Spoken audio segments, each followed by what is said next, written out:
Hey everybody, welcome back to another City Skylines tutorial video. So today I'm going to be showing you how to make your Cities Skylines game look incredibly realistic using graphics mods from the Steam Workshop. So just follow along, this is really easy and anybody can make a massive improvement to how their game looks just by watching this video. So let's get started. In this video I'm going to go over a bunch of mods that I use and how I use them just to make my city look realistic and just achieve this feel that you're seeing in the cinematics right now. But anyway, let's get started here. So I've uninstalled all my visual mods just so we can start from scratch here. What am I going to want to do first? First, I'm going to want to grab the Daylight Classic mod from the Steam Workshop. So this is going to make my sun tint a lot cooler. Just use the settings that I've got on screen right now and you're going to achieve the same effect that I do. And that's just going to reset your sun temperature to pre-after dark levels. And that's what we're going to use as a baseline for the rest of the settings that I show you in this video. All of the mods I talk about will be linked in order in the description of the video, so just scroll down and that's where you'll find them. So the second mod on this list is called Dynamic Resolution. So most of you probably already have it, but the idea is that it's mostly for people with lower resolutions, like the ones on screen, and at least it mitigates that really grainy feel you have. So you're going to press F10, you're going to change the percentage up to probably around 200 if you get 1080p resolution, and adjust that as such with other resolutions. But this is sort of the difference, like you see how less grainy it is? I will warn that this mod is definitely the most taxing on your game that'll be on this list, but it's definitely still essential. So what we're going to go over next is how to get a nice color correction in-game, and we're going to use the Relight mod for this. The Relight mod allows you to pretty much customize your own LUT or color correction while in-game, which is an incredibly useful tool. So to get started, you're going to go into your graphics options menu and just choose the Relight LUT that works best for you. As you can see, there are many different options which can give you incredibly different results. I use the average LUT from Relight, but now we're going to go in and change some settings to customize it to what I think is best for my city. Now to open the Relight menu, press Alt, Shift, and L. You have access to this menu, which allows you to just change a lot of different color settings, and pretty much just customize this to your own liking.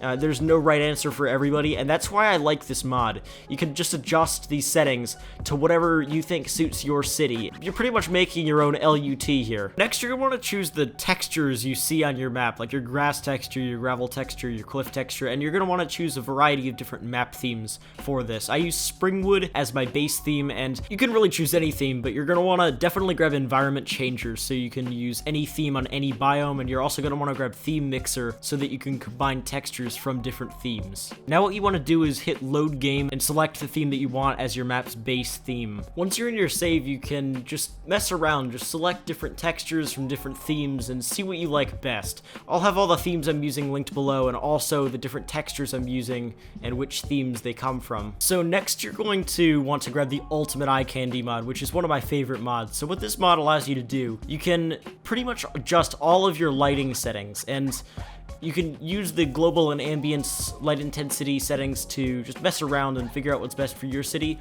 and use the longitude setting to just change your sun position. That's really good for screenshots. Another thing that Ultimate Eyecandy allows you to do is adjust the fog settings, which means you can get really cool clouds and stuff like that, and you can even toggle rain on in your city if you'd like. Once you're satisfied with the settings you've got, you can go into the presets menu and just save a new preset and load it whenever you load your game, and that's really convenient. And as you can see, now that we've combined Ultimate Eyecandy with Relight, we can achieve some really awesome colors and lighting in-game. In my other series, Ultimate Eyecandy enables me to not have my game look bleach white, as you can see. The next mod is not completely essential, but I definitely recommend it. Clouds and Fog Toggler will allow you to remove that really annoying mist that you get when you adjust the cloud settings in Ultimate Eyecandy. I really like this, but it's definitely just personal preference. The next mod you should grab is PostProcessFX. You should use the multi-platform version if you are on Mac or Linux, but once you're in game, press F9 to open up the menu, and don't really worry about much other than the SSAO settings.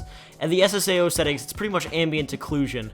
Put everything to max except the last slider and make sure you enable downsampling. And the effects of this are extraordinary. Pretty much what this does is it adds shadows under objects, which really adds a great level of detail to your city, which you would not otherwise have. And it's a complete game changer for me. And as you can see, we're definitely nearing ideal realism here. So the next mod you're going to want to grab is called Sunshaft. So just grab that from the workshop. It's a very minor mod the way I use it, but once you're in game, press F8. So this will open up a menu where you can mess with rays that come down from the sun, and you can go however intense or subtle you'd like. I actually like playing with a very, very subtle addition of sun rays. Like, you could barely notice it in these cinematics, but it's there, and I like it as a nice little addition to the game. You could add more if you'd like, but I prefer very subtle sun rays. Finally, I'd like to recommend that you get a road texture mod. I used Roads United Core 2.0, and I use the North America Plus texture pack with it. Go in game and enable it in your options menu if you're using Roads United. I just do this to add the extra realistic American touch, because if I'm building a city that's heavily inspired by Providence, Rhode Island, I want American roads to go with it. If you use this mod, you could also decrease the brightness of your roads if you want dark asphalt. It's not my thing, but it's definitely an option. I just definitely recommend that you grab some sort of road texture mod to enhance the realism of your project.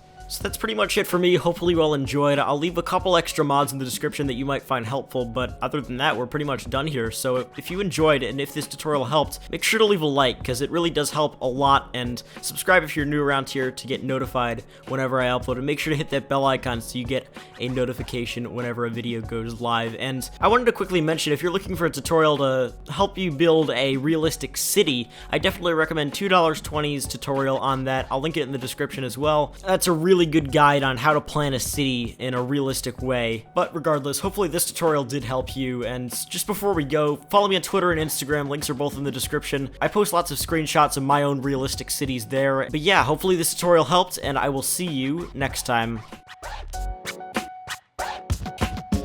And as you can see, just combined with the other mods,